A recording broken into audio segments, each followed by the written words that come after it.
Everybody, welcome back to the Off the Cliff Show, brought to you by 14th and Market Podcast Network. Before we get into anything, what I need y'all to do, if you're listening on Spotify, if you're listening on Apple Music, if you're watching on YouTube, make sure you hit the subscribe button. It is across all platforms. Go ahead and follow, like, subscribe, do whatever you got to do to support the video. It is free. The video or the podcast, it is free. So make sure you do that. I'm gonna give you a little time. All right, bet. What we gonna get into today? Sixers had a 4-game West Coast trip. They went 1-4. They have to play the Clippers tomorrow at home. They are finally back at home. We'll talk about Tyrese Maxey, his ascension to stardom, some Paul George rumors that are out there. Joel Embiid could possibly be back next week, and we're also gonna talk about number 12. I really wanted to stop talking about him, but we have to. But yeah, man. Here's the intro.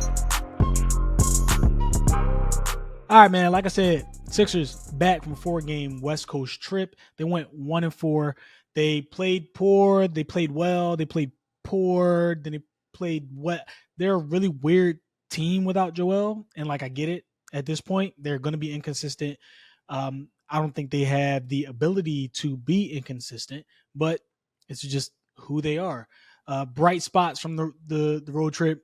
Tyrese Maxey, of course, the number one superstar on his team currently right now, the all-star without Joel Embiid.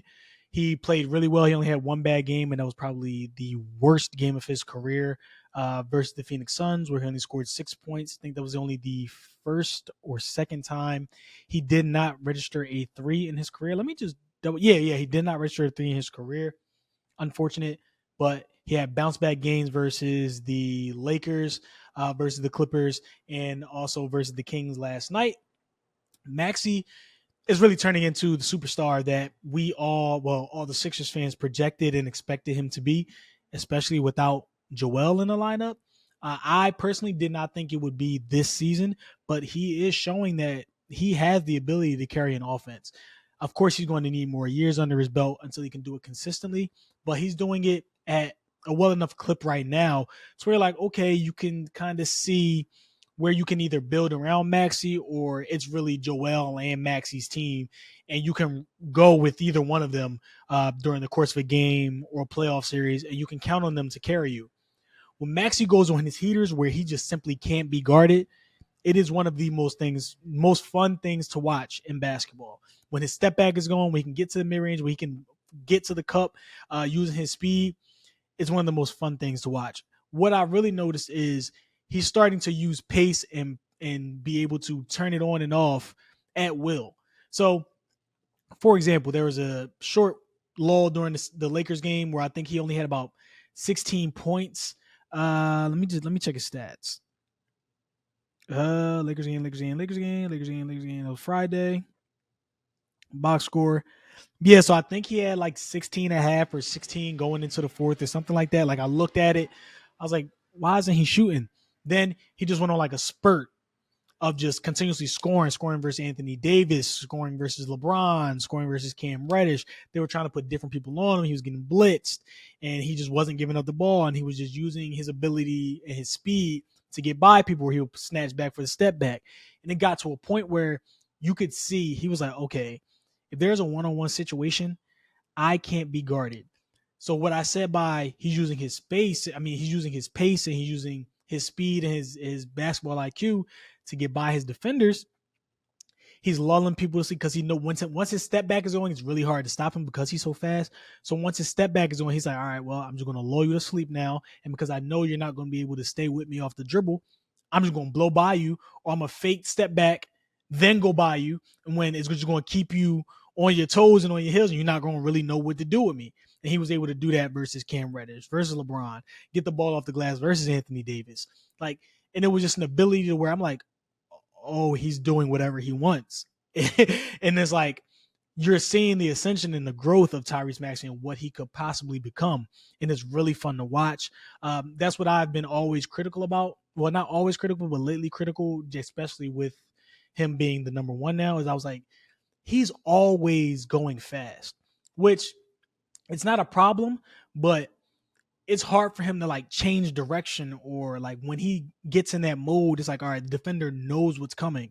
Now he's getting to the point where he's like, all right, I'm gonna use my step back, I'm gonna use my speed, but I'm gonna also lull you to sleep. I'm gonna go slow a little bit. I'm gonna be able to tween cross, step back, not shoot. Then you're gonna be jumping, then you're going your heels. You're gonna be worried about me blowing by you. You're not gonna know what to do as a defender, and I'm gonna have you at my mercy. So that's really what I enjoyed out of watching him versus the Lakers. He capitalized off of that versus the Clippers in the very next game as well. He even used it last night versus the Kings, and he's really getting into a mindset of I can't be guarded, and you love to see that, especially from someone that the Sixers depend on to score so many points and to carry their offense, especially with Joel out. So I have enjoyed it. It's going to be tough for, like I've always said, for the Sixers to get consistent offense from the players around him. Kelly Oubre has also been a bright spot on the Sixers during this this 4-game West Coast trip. He's been a bright spot for about a week or two now. I think he had five or six assists in that Clippers game, and I know he didn't have 5 assists all season, so it's really great of him to watch. Well, it's great to watch him be a better playmaker and to help Tyrese out a little bit, but like I said, they're never going to get consistent offense with Joel out, so they kind of have to ride the hot hand. Speaking of them going on the West Coast road trip and going 1-4, my personal gripe with them right now is they can never put games together. So after they get a big win, and I think, okay, they can really ride off of this win, they can use this win to capitalize and like maybe get a streak of like sneaky wins here and be gritty and kind of etch them out. They always follow it up with a terrible game. So it's like one game like versus the Clippers, they're hitting everything. They're playing defense. They're really locked in. Then we get to the Kings game where nobody's paying attention on defense. Nobody's paying attention in detail. I think Tyrese Maxey had the first 13 points of the game. Nobody else could hit a shot. And it's really frustrating to watch without Joel, because it's like some of these things are just mental, and it's just like wanting to do it. It's effort and wanting to be there. And my problem with the Sixers is they have too many games where they just simply look like they don't want to be there. And you can tell like Nick Nurse is trying to push different buttons, like putting certain people in the lineup, putting certain lineups together, doing certain things just to get them all on one page. But when they are just disinterested, they look terrible. That's when they look like they are a bottom team. When they are playing at a high level like they are against the Clippers, and like they did against the Clippers, and I forgot the other game that they won. Let me see if I could check here. Oh, in that game against the Miami Heat, you're like, okay, I can see like this team being like a good playing team, or like a top 6, like a top 6 seed, maybe in that 5 to 6 range. And then they have the games like last night versus the Kings and the game versus the Suns, where you're like, oh my, like they are a bottom team. And it's simply off of effort. And I don't want to I'm so tired of, as a matter of fact, I'm not even gonna talk about it yet. I'm not. But we'll talk about that later. But they're just like, they're not hitting shots. Buddy Hield has scored single digits in 7 of the last 10 games. He can't find a shot. He can't beat anybody off the dribble. He's missing wide open shots. He's taking contested threes. And it's like, what are we doing? And I know I talked about it during the Heat game when he hit one shot. And then the very next possession came down. He got a steal and tried to pull up on transition and airball, and then shot another airball after. Like, bro, what are you doing? Like I feel like he's just trying too hard. And I've always said, right, it's hard to evaluate this team without Joel, and like who these players can be with the gravity that Joel possesses and Tyrese Maxey possesses. But Buddy Hield's not even hitting his open shots. And it's like, all right, I'm not sure he's going to look much better with Joel, because these are open shots that he's getting. Or he's like trying to force it for absolutely no reason. And I personally don't understand. But they can't have these games, especially without Joel, where they just look disinterested in playing. I said it before in my other episodes and videos. I wanted them to turn into this gritty defensive team that says, okay, if we're not scoring, you're not going to score. And they can hang their head on defense and they can grind out games that way. And it shows, because they play like that versus the Heat. They had moments of it in the Lakers game. They play like that versus the Clippers as well. And it's like, then they have games versus the Suns and the Kings where you're like, what are y'all doing? Like they're giving up constant backdoor cuts. They're not grabbing rebounds. Everybody's confused on offense. There was like a possession or two where Kyle Lowry turned the ball over twice and then he was complaining for fouls. It's like, bro, y'all have to be tougher. The refs are not going to give y'all these calls because currently you are the hospital Sixers right now. They don't care. If you lose, they're going to always be on the side of the more healthy team because you don't have Joel Embiid, so they're not going to respect you. So you have to go out there, leave it all on the floor. You have to just put max effort in, and you have to ignore the referees. But they have too many games where they just simply don't do that, and it is very annoying. I guess we have to talk about him now. This is what he does to me. Pause. But it's my favorite team. I said I wasn't going to talk about him anymore. He forces me to talk about him because he sucks at basketball. Number 12, Tobias Harris. The effort or lack thereof that he is showing on the court is it's getting very Ben Simmons level. There was a sequence last night where he was the sole reason for like a Kings 9-0 or 6-0 run or 7-0 run, something like that. Maxey had just scored 4 straight or he hit a 3, something like that happened. Tobias felt the need to come down, ISO, brick a shot, come down on defense, let up a backdoor cut to I think Davion Mitchell. After that, he comes down again. He turns the ball over, leads to De'Aaron Fox come down and one. Tobias commits the foul because, of course, he turned the ball over. De'Aaron Fox and one. I think after that, something else happens. He lets up a 3 from the dreadhead. I forget his name on the Kings. That's like, bro, what are you doing? He obviously don't care about playing for the Sixers, bro. And it's so obvious because he's not giving you anything. No effort. He's not playing defense. He's not hitting his shots. I've said it before, he's just going through the motions. And I try not to talk about him because it's whatever at this point. I don't want to even go on a rant about him, but he is actively contributing to losses. And it's like somebody needs to be a man and take his minutes away. We have Daryl Morey on Twitter before the game asking people if his jacket looks better than the Sacramento Kings GM's jacket. What are we doing? Somebody has to take the reins of this team. If you want to win games, you have to take his minutes away.